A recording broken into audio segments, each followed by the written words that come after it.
Welcome to Monk's Temple. Let us begin with a simple question. A question that, if you truly sit with it, has the power to rearrange the very foundation of your life. What is it that you are trying to protect? Pause for a moment. Don't rush to an answer. Just feel the weight of the question. Your reputation. Your future. Your body. The image of yourself you carry in your mind, the one that is smart, or kind, or successful, or perhaps the one that is wounded or misunderstood. Now ask yourself a second question. Where does this thing you are trying to protect actually exist? If you look for it in your hand, you will not find it. If you look in your chest, you will find only a heart beating and sensations. If you look in your skull, you will find neurons firing, electricity, chemistry. You will not find a solid, permanent you standing behind your eyes. You will find thoughts, feelings, and perceptions arising and passing away, like clouds in an infinite sky. And yet, this sense of a separate self, this identity, is the most powerful force in your life. It is the lens through which you see everything. It is the voice that narrates your day. It is the one you believe you are protecting when you feel anger, fear, jealousy, or pride. But what if I told you that this center does not exist? What if the identity you spend your life building and defending is a beautiful and convincing illusion? What if the very thing you think you are is the primary source of your suffering? This is not a philosophy meant to depress you. It is an invitation to freedom. Because if the cage you think you are trapped in is made of mist, then you were never trapped at all. You only thought you were. To understand why we cling to identity so desperately, we must first understand a basic human feeling, lack. Imagine a being from the Buddhist tradition known as a preta, or hungry ghost. These beings have enormous, bloated bellies, but throats as thin as a needle. They wander in constant, agonizing hunger. They can see food and water, but they cannot consume it. If they try to drink, the water turns to fire. If they reach for fruit, it turns to ash. Their suffering is that they can never satisfy the hunger. The Buddha used the hungry ghost as a metaphor for the human mind caught in craving. We all have a hungry ghost within us. It whispers, if only I had this, then I would be happy. If only I was more like them, then I would be worthy. We spend our lives trying to feed this hungry ghost. We feed it with possessions, achievements, relationships, status, praise.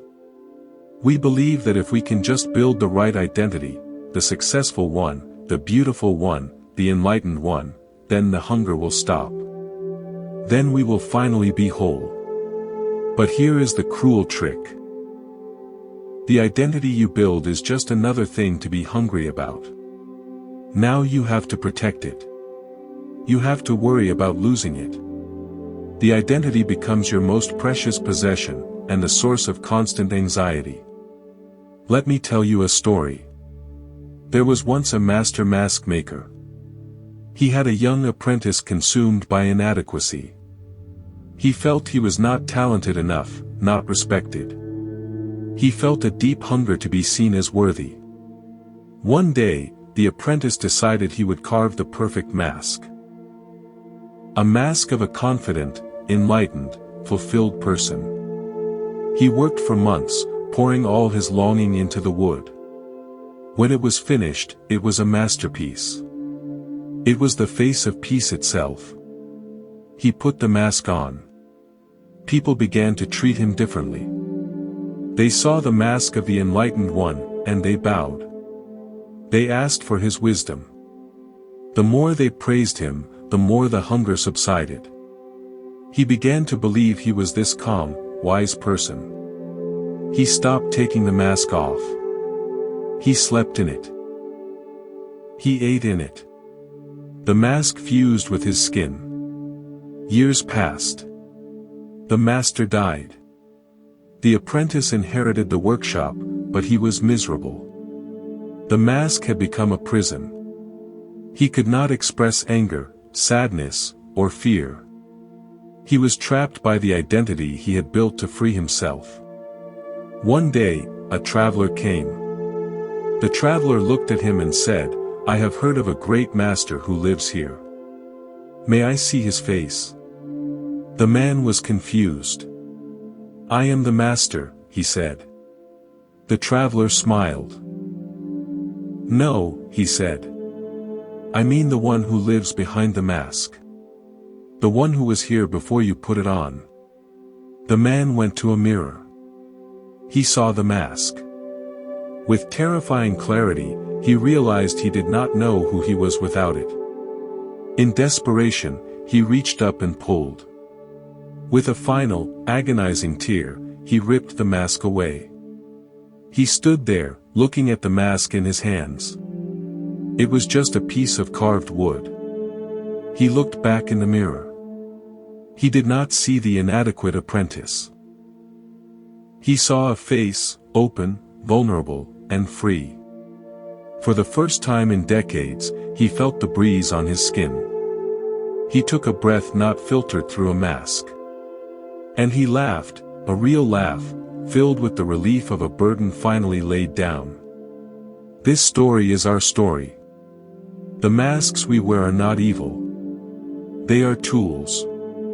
The problem is not that we have an identity. The problem is that we forget we are wearing a mask. We believe we are the mask. Then we spend our lives trying to maintain it, defend it, and feed it. Your identity is a mask.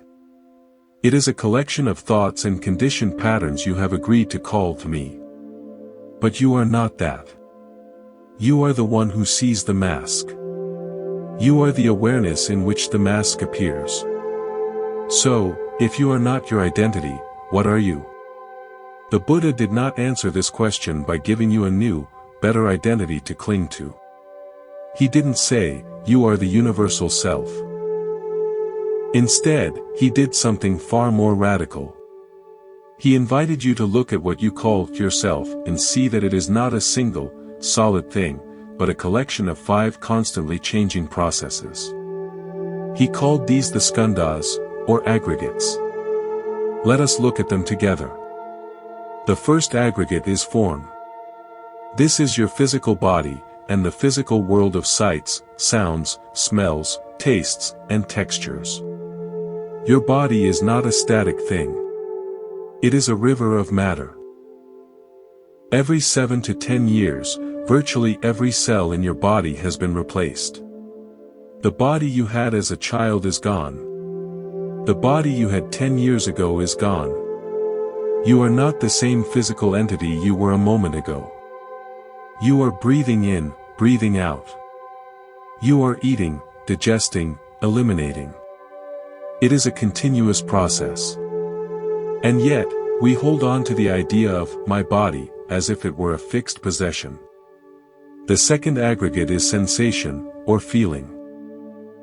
This refers to the raw, primal tone of every experience. Is it pleasant? Is it unpleasant? Is it neutral? Before your mind labels it good or bad, before it spins a story about it, there is just a feeling tone. A cool breeze on your skin, pleasant. A sharp pain in your knee, unpleasant. The sound of a car passing, neutral.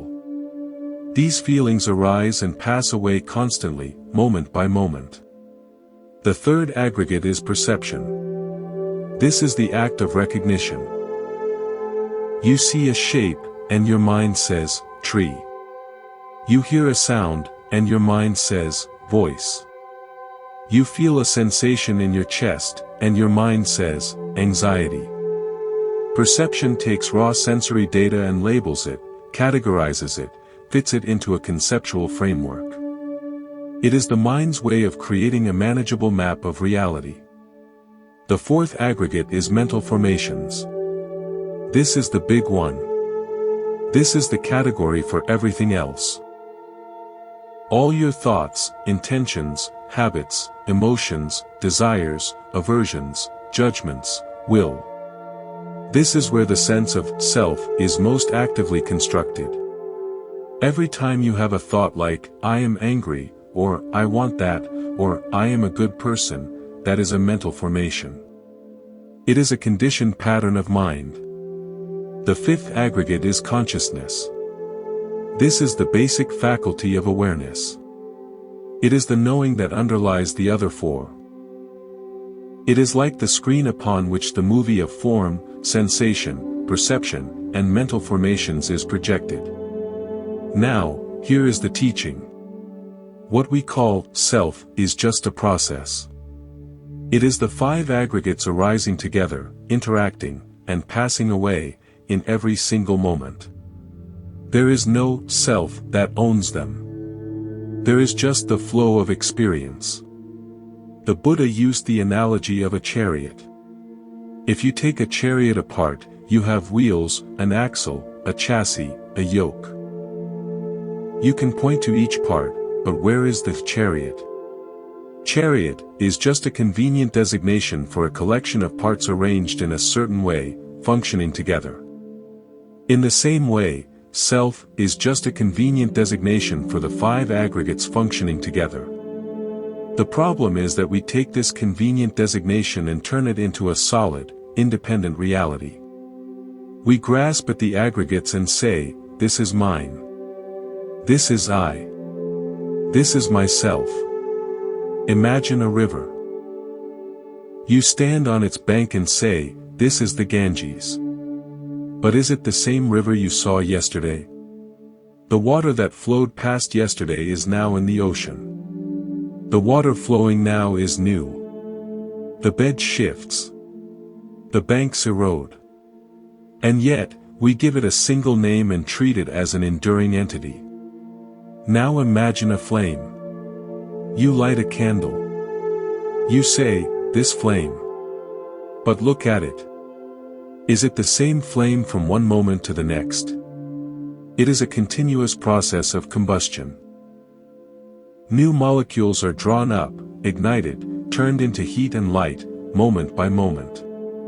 If you could freeze time, the flame would cease to exist. It is only a process. You are like the river. You are like the flame. You are not a thing. You are a process.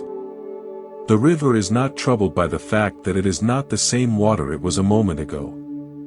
The flame does not worry about maintaining its identity. They simply flow, they simply burn. Only the human mind grasps at the process and demands that it be a solid, permanent thing. And because it is not solid and permanent, we experience this grasping as suffering. The feeling of I is real as a feeling. It is a mental formation that arises. But what it points to, a separate, solid, enduring self, is not real. It is an illusion. The path of Buddhist practice is not to destroy the self, but to see through the illusion. To see that the sense of I is just another wave in the ocean of experience, not the ocean itself. When you see this, even for a moment, something shifts. You stop defending the river. You stop clinging to the flame. You begin to rest as the flow itself, free from the need to be a solid, separate thing. Now that we have deconstructed the components of the illusion, let us look at how this illusion operates in your daily life to create suffering. The Buddha gave a powerful teaching known as the parable of the two arrows. He said, when a person is struck by an arrow, they feel the pain of the arrow. That is the first arrow. It is inevitable. It is the physical and emotional pain that comes with being alive, sickness, loss, criticism, aging. These things are a part of life. They are unavoidable. But then, the Buddha said, the untaught person, the one who is caught in the illusion of a solid self, shoots themselves with a second arrow. This second arrow is the reaction to the pain. It is the story we add on top of the raw experience. The first arrow strikes. You feel a pain in your body. That is the first arrow.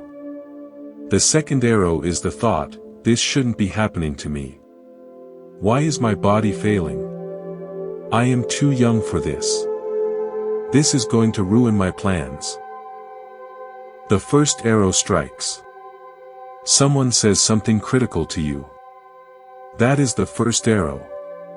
The second arrow is the inner narrative. How dare they say that to me? They do not respect me. I am not the kind of person who deserves to be treated like this. My reputation is being damaged. Do you see it? The first arrow is the unavoidable pain of life. The second arrow is the suffering we add on top because of our attachment to a self. The second arrow is entirely self-inflicted. The identity is the target for the second arrow. Without a solid self to protect, to defend, to feel sorry for, the second arrow has nowhere to land. The pain of the first arrow might still be there, but the suffering, the mental anguish, the fear, the resentment, the anxiety, that is born from the story of me and mine begins to dissolve. Let me tell you a story that illustrates this beautifully. There is a classic Zen story about two monks, a senior monk and a junior monk, traveling together on foot. They came to a river crossing.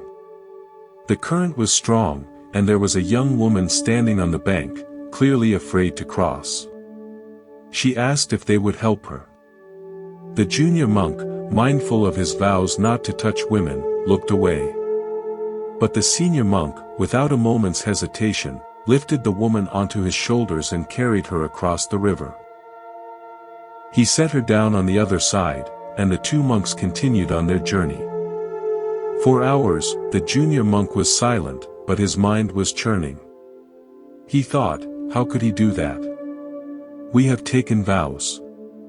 To touch a woman is forbidden. He has broken his vow. He has brought shame upon our order. The thoughts grew and grew.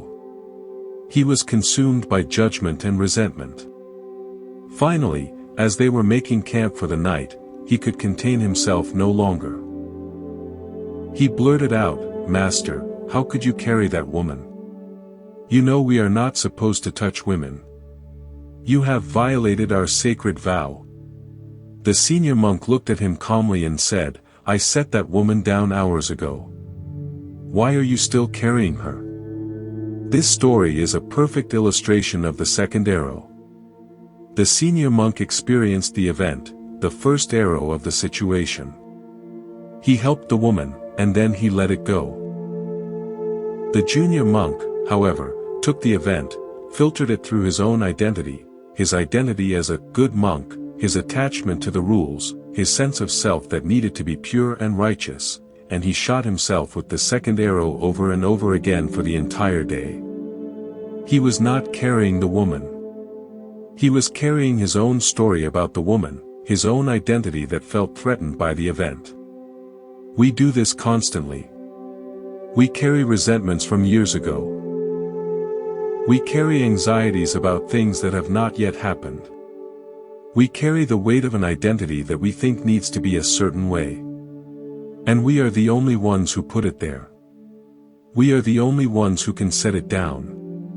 The next time you feel that familiar sting, the rush of anger, the wave of anxiety, the sinking feeling of offense, pause.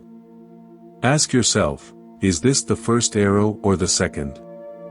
Is this the unavoidable pain of life, or is this the story I am adding on top? If it is the second arrow, you have a choice. You can continue to hold it. You can continue to let it define you. Or you can do what the senior monk did. You can set it down. Not because the situation doesn't matter, but because your peace matters more. Because carrying the burden does not change the past. It only poisons the present. The second arrow is always optional. And recognizing this is the beginning of freedom. If the identity is an illusion, how is it constructed? It is constructed through story.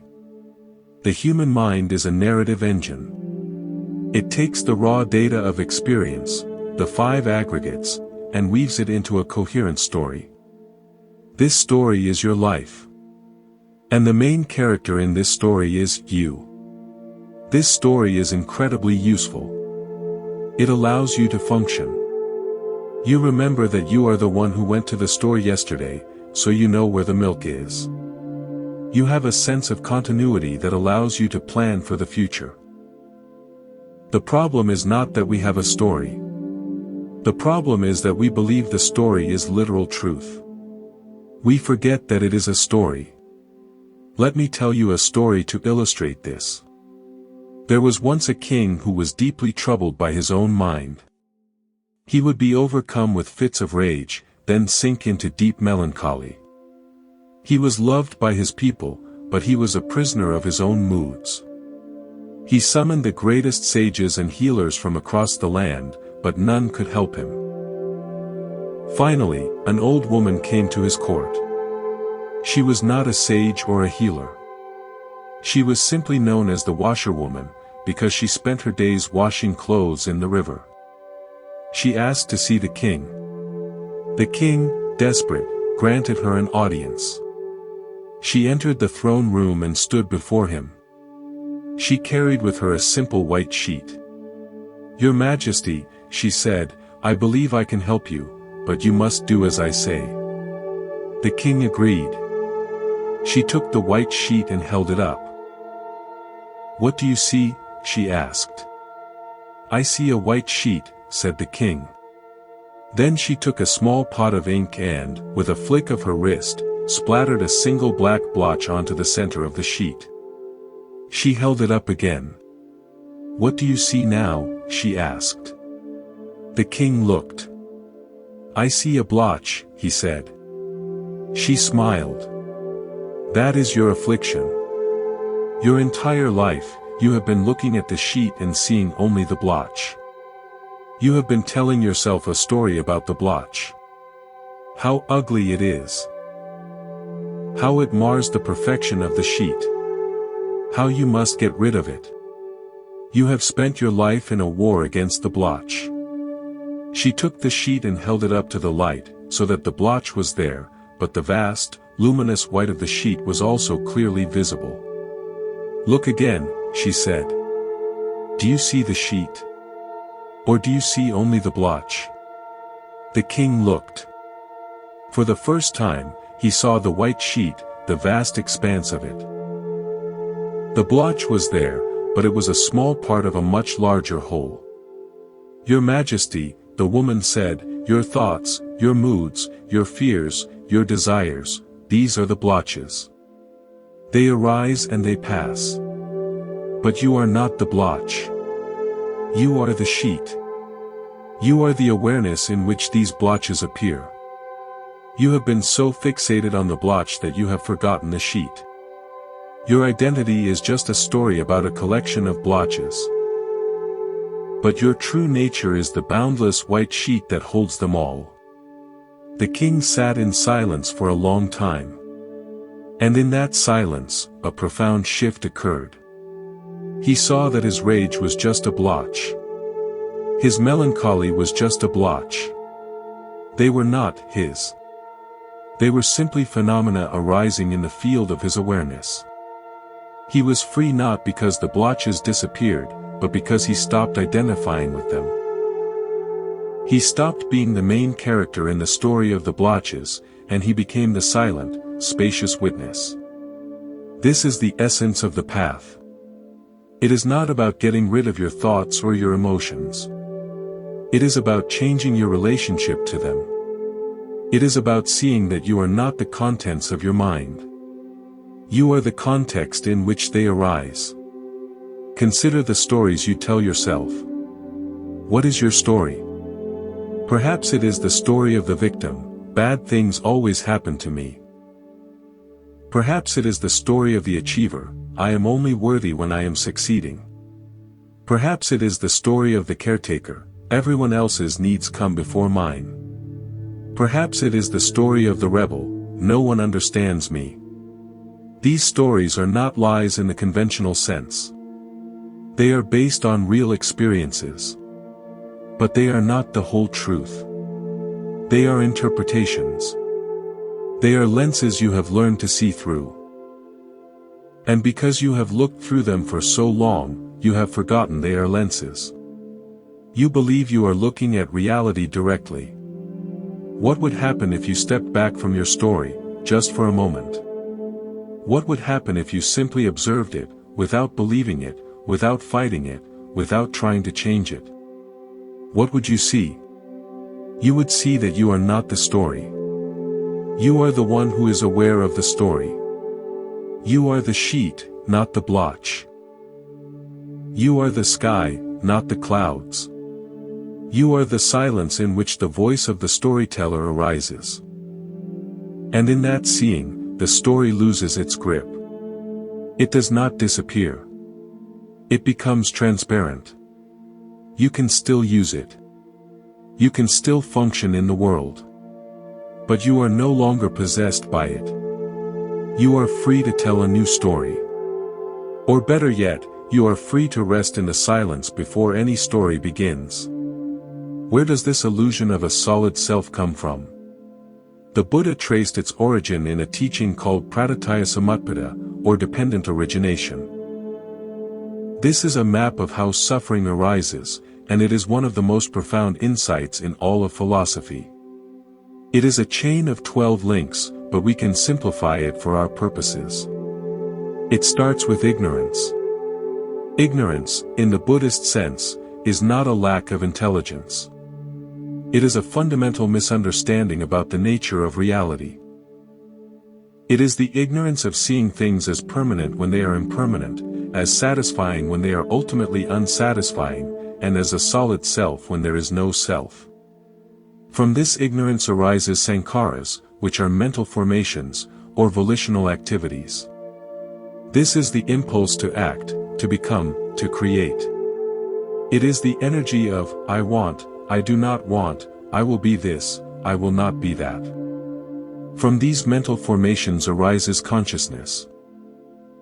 This is not the ground of being consciousness, but the conditioned consciousness that grasps at a particular body and mind as me. From consciousness arises name and form, which is the psychophysical organism, the mind and body.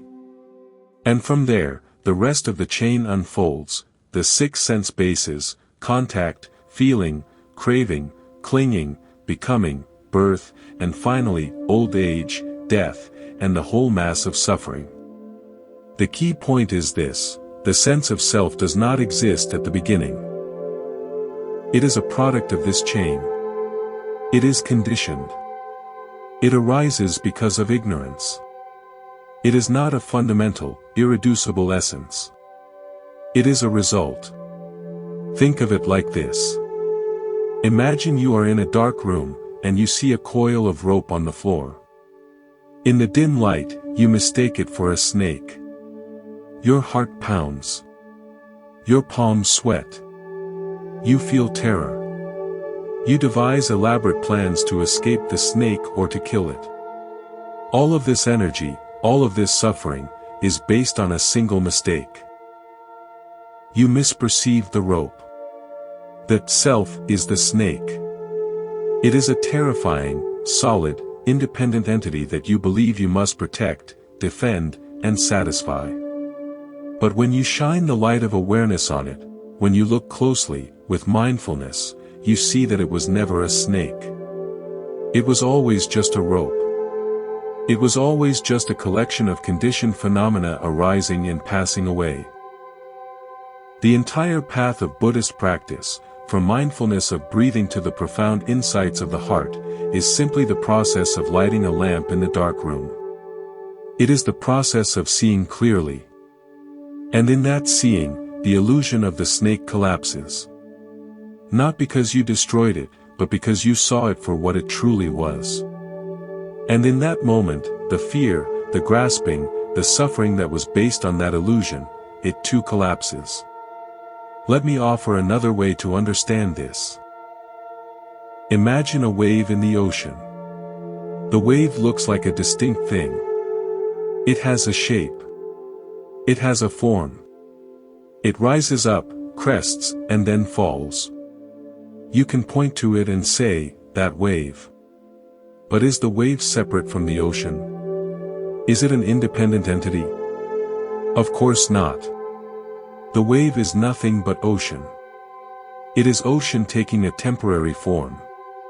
Its existence is entirely dependent on the ocean, on the wind, on the moon's gravity, on countless conditions. When the wave falls, it does not die. It simply returns to its true nature. It was never anything other than ocean. Your sense of self is like the wave. It appears. It has a shape. It has a story. But it is not separate from the vast ocean of awareness. It arises from that ocean, dances for a time, and then subsides back into it. The problem is not that the wave arises. The problem is that the wave forgets it is the ocean. It believes it is a separate, fragile thing that must fight to survive. And that belief is suffering. When you see dependent origination, you see the chain of conditions that gave rise to this wave of me. You see that it was never self-existent. It was always dependent. It was always borrowed. And in that seeing, you stop clinging to it. You stop fearing its disappearance. You rest as the ocean, allowing waves to rise and fall without resistance. This is the profound freedom at the heart of the Buddhist teaching.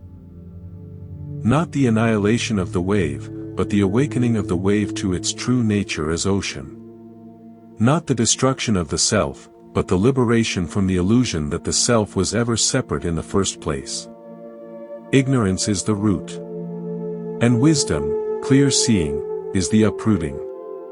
When ignorance is replaced by wisdom, the entire chain begins to unravel. Craving loosens its grip. Clinging falls away. The suffering that was born from the illusion of a separate self finds no ground to stand upon. This is not a distant ideal. It is available to you in this very moment. Right now, you are sitting in the dark room. The rope is there. The snake is not. Will you continue to live in fear of a snake that does not exist? Or will you light the lamp and see for yourself? Throughout history, there have been countless stories of individuals who have seen through this illusion. These stories are not myths about distant, superhuman beings. They are maps of a territory that is available to every one of us. They are invitations. Let us explore 3 of them. We begin with the story of Siddhartha Gautama, the man who would become the Buddha. He was a prince, raised in luxury, shielded from all the harsh realities of life. But when he ventured outside his palace, he saw the 4 sights: an old man, a sick man, a dead man, and a wandering ascetic. He saw, for the first time, the inevitability of aging, sickness, and death. And he realized that he, too, was subject to this. His identity as a prince, as a young man, as one shielded from suffering, it was all a fragile construction. And the palace walls could not protect him from the truth. So he left. He gave up his identity, his family, his kingdom. He went into the forest to seek a solution to the problem of suffering. He practiced the most extreme forms of asceticism, nearly starving himself to death. He thought that by destroying the body, he could transcend suffering. But after 6 years, he realized that this was just another form of grasping. He was trying to build a new identity, the identity of a great ascetic, to escape his old one. Finally, he sat down under a Bodhi tree and made a profound resolution. He would not rise until he had seen the truth. He was attacked by Mara, the demon of illusion. Mara represents all the forces that keep us trapped in the cycle of identity. Desire, fear, doubt, and the clinging to self. Mara sent his 3 daughters, craving, aversion, and delight, to seduce the prince. He sent armies of demons to terrify him. But Siddhartha did not fight them. He simply sat. He saw them for what they were. They were just phenomena arising in awareness. He did not identify with the fear, or the desire, or the delight. He touched the earth with his hand, calling the earth to witness his realization. And in that moment, the illusion shattered. He saw that the self he had been trying to protect, to perfect, to destroy, was never there to begin with. He saw the five aggregates, arising and passing away, with no owner. He saw the chain of dependent origination, and he saw the way out. He saw the deathless. When he rose from under that tree, he was no longer Siddhartha Gautama, the prince, the ascetic, the seeker. He was the Buddha, the awakened one. But even that is just a name. He was simply a human being who had stopped mistaking the rope for a snake. The Buddha himself gave a parable about how to relate to his own teachings, which is also a parable about identity. He said a man is traveling and comes to a great expanse of water. The near shore is dangerous and treacherous. The far shore is safe and peaceful. The man needs to get to the far shore. So he gathers grass, sticks, and branches, and he fashions a raft. He uses the raft to cross the water. When he reaches the far shore, what should he do? Should he hoist the raft onto his shoulders and carry it with him? Or should he leave it behind, knowing that its purpose has been fulfilled? The Buddha said the teachings are like the raft. They are a tool to get you across. But if you cling to the raft, you are missing the point. Your identity is like this. Your identity as a Buddhist, or a spiritual person, or a good person, is a raft. It can be useful. It can help you navigate the waters of life.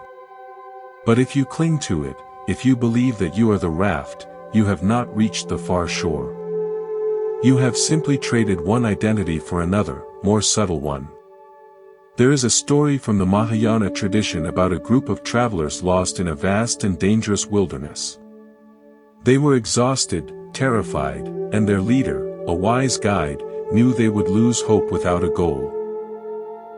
So, using his skillful means, he conjured the illusion of a magnificent city in the distance. He told the travelers, "See that city? It is a place of safety and rest. If you can just reach it, all your suffering will be over." The travelers, filled with renewed energy, journeyed towards the city. They reached it and entered its gates. They rested, they ate, they recovered. Only after they had regained their strength did the guide reveal the truth. "This city," he said, "is an illusion. I created it to give you the strength to continue. But now, we must go on. The true goal lies further ahead." This is a profound teaching about identity. The sense of self, the identity you have, is like that magical city. It is a useful illusion. It gives you a sense of cohesion, a sense of purpose. It allows you to navigate the world. But if you believe it is the final truth, you will settle there. You will build your house there. You will defend its walls. And you will never reach the true peace that lies beyond. The path is about using the illusion skillfully, without being deceived by it. It is about understanding that the you who is on the path is also part of the path. And eventually, even that must be let go of. These three stories point to the same truth. Awakening is not about becoming something new. It is about seeing through what you thought you were. It is about putting down the raft. It is about walking beyond the magical city. It is about waking up from the dream of a separate self. We have explored the theory. We have heard the stories. But the real question is, how do you apply this? How do you, in the midst of your busy life, with its demands and its stresses, begin to see through the illusion of your own identity? How do you stop shooting yourself with the second arrow?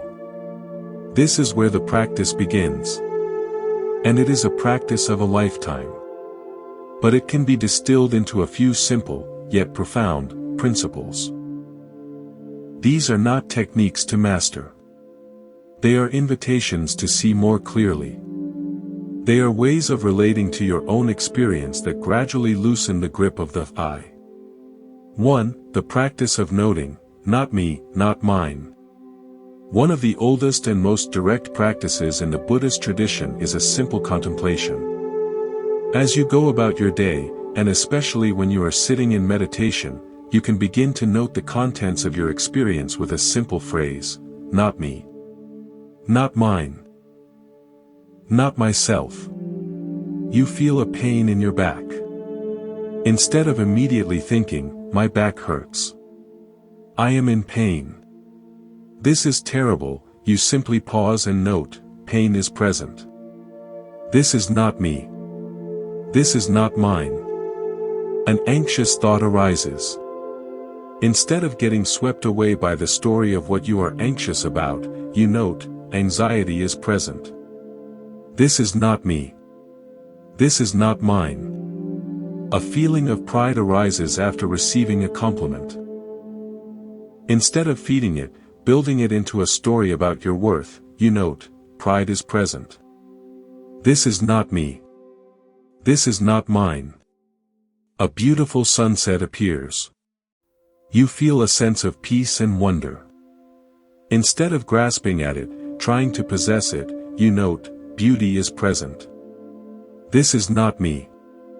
This is not mine. This is not a form of denial.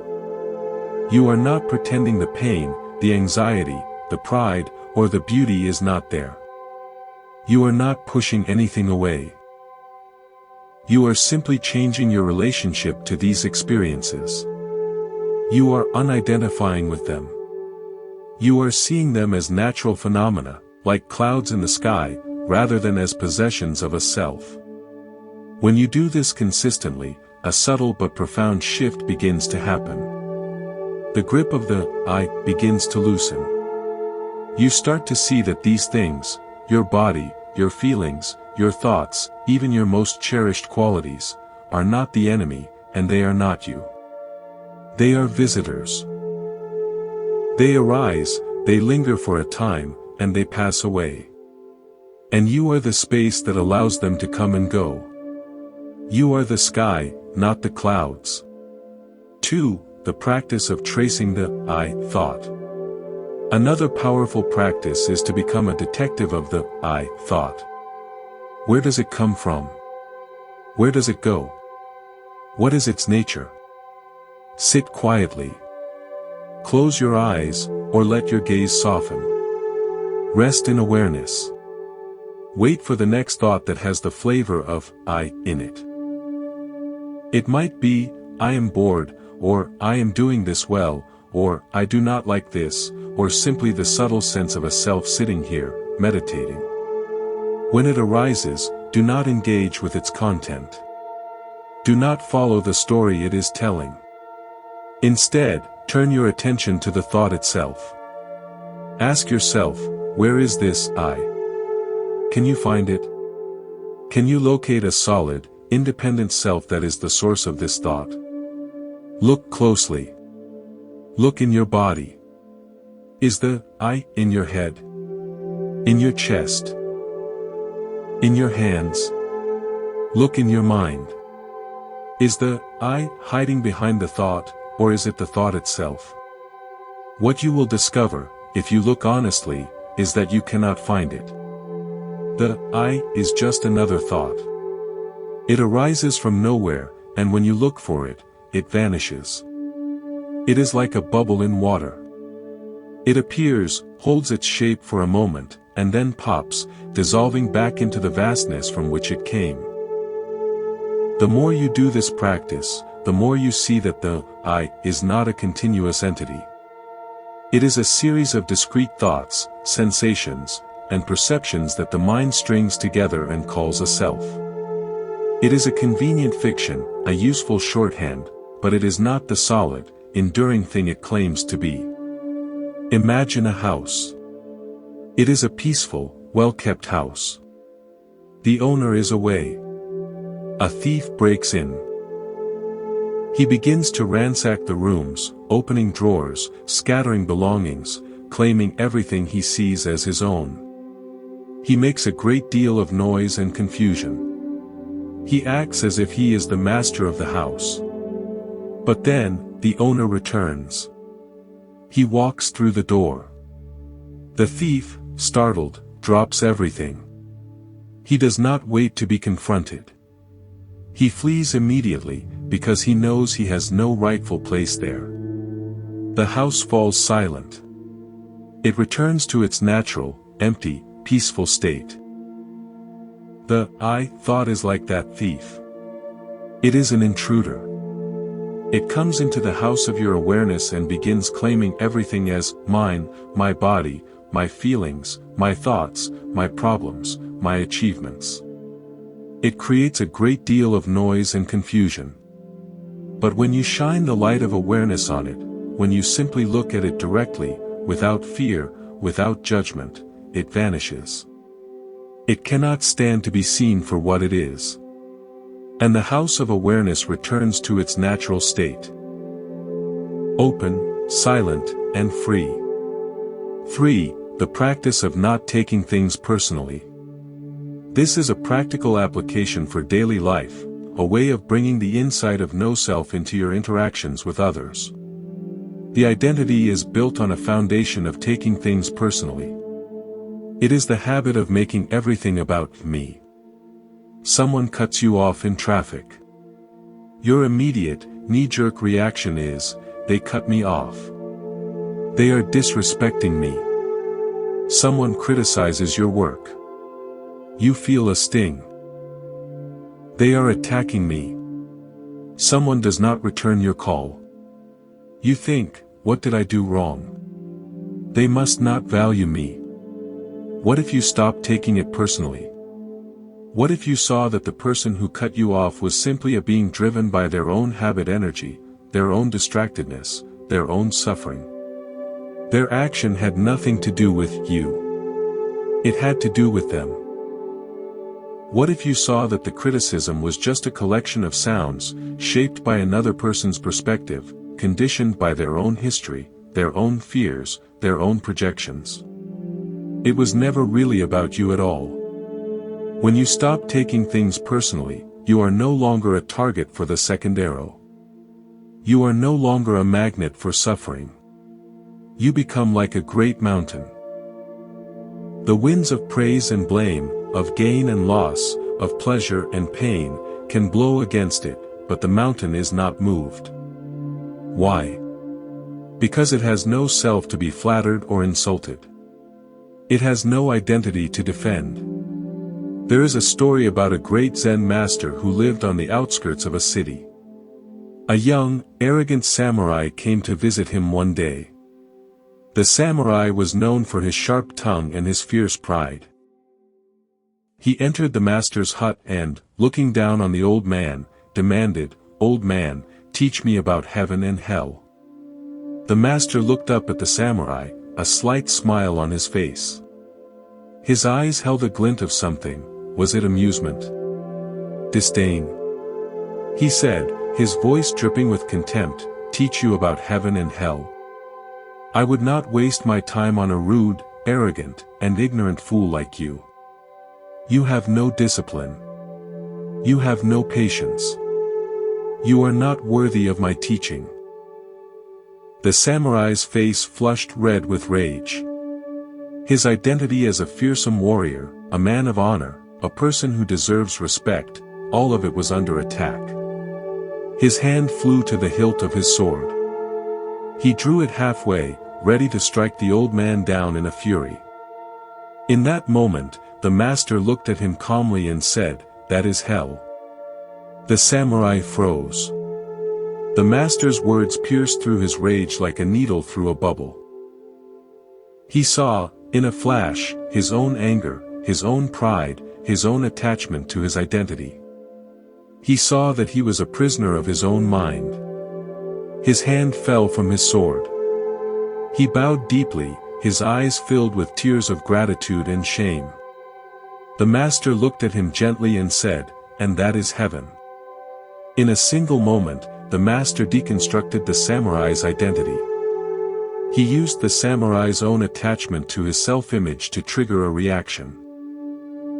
And in that reaction, the samurai saw the hell of his own making. He also saw, in the release of that grasping, the heaven of freedom. You can do this for yourself, in smaller ways, every day. When you feel the familiar surge of anger, the sting of offense, the urge to defend yourself, pause. Recognize that this is the I thought in action. See that you are about to enter hell. And in that moment of recognition, you have a choice.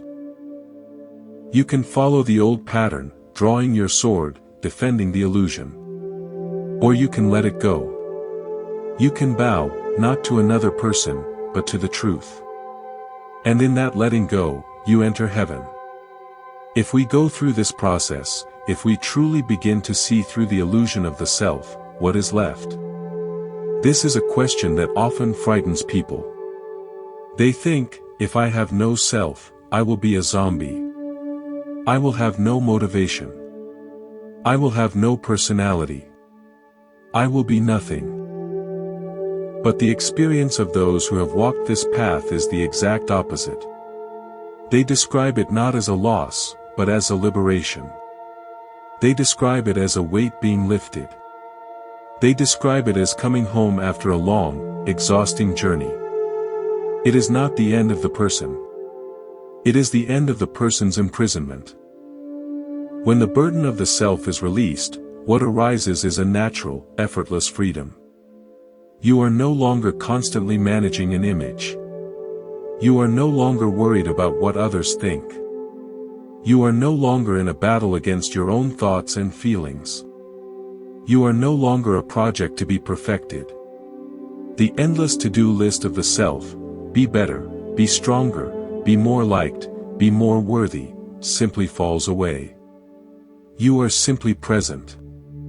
And from that presence, action arises naturally. It is not an action born of a self trying to get something or avoid something. It is an action born of wisdom and compassion, arising in response to the needs of the moment. It is spontaneous, appropriate, and unburdened by the need to prove anything. Think of the river again. The river does not have an identity. It does not think to itself, I am a great river. I must flow to the ocean. I must be respected. It simply flows. It flows around rocks. It nourishes the land. It carves canyons. It reflects the sky. It is a dynamic, creative, powerful force. But it has no sense of I. It has no anxiety about its reputation. It does not fear drying up. It simply flows. Think of the flame. It does not think, I am a flame. I must be bright. I must not be extinguished. It simply burns. It gives light and heat. It consumes fuel. It dances in the wind. It is a process, not a thing. And its beauty lies precisely in its fluidity, its impermanence, its responsiveness to conditions. When you let go of the illusion of the self, you become like the river. You become like the flame. You become a dynamic process of life, flowing, responding, loving, creating, without the need to claim any of it as mine.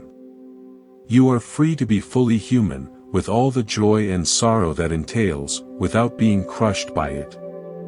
You can laugh without needing to be the one who is funny. You can cry without needing to be the victim. You can help without needing to be the savior. You can receive without needing to be worthy. There is a Taoist story, often adopted by Zen, about a piece of wood. A sculptor looks at a block of wood and sees a horse. He takes his chisel and his mallet, and he chips away everything that is not the horse. He reveals the form that was hidden within. Our journey is the opposite. We have been sculpted by life, by our parents, by our culture, by our own desires and fears, into a particular form. We have been carved into a self. A particular shape. The path of seeing through the illusion is not about carving ourselves into a new, better shape.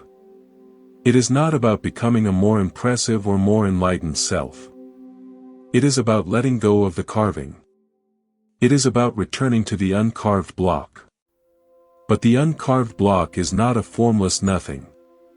It is not empty in the sense of being void or absent. It is pure potential. It is the source of all forms. It is the wood before it became a horse, or a bird, or a human figure. When you return to the uncarved block, you are not nothing. You are everything, before it became something specific. You are open. You are free. You are capable of responding to life in a way that is fresh, spontaneous, and appropriate, not in a way that is dictated by a fixed, rigid self-image. This is the promise of the path. Not the annihilation of the person, but the liberation of the person from the prison of a fixed identity. You still have a personality.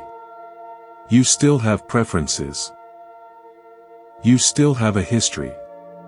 But you are no longer bound by them. You are no longer defined by them. They are just more waves in the ocean, not the ocean itself. Imagine living without the need to protect anything. Imagine moving through your day without the constant, subtle anxiety of maintaining an image. Imagine hearing criticism without it landing like a knife in your chest. Imagine receiving praise without immediately feeling the pressure to live up to it. Imagine making a mistake without the spiral of shame. Imagine simply being, fully and freely, in each moment. This is not a distant ideal. It is available to you in moments even now. Have you ever been so absorbed in a task that the sense of you disappeared? Have you ever laughed so hard that the laughter vanished into the laughter itself? Have you ever watched a sunset and felt, for a moment, that there was no separation between you and the beauty? Those are glimpses. They are tastes of what it means to live without a center.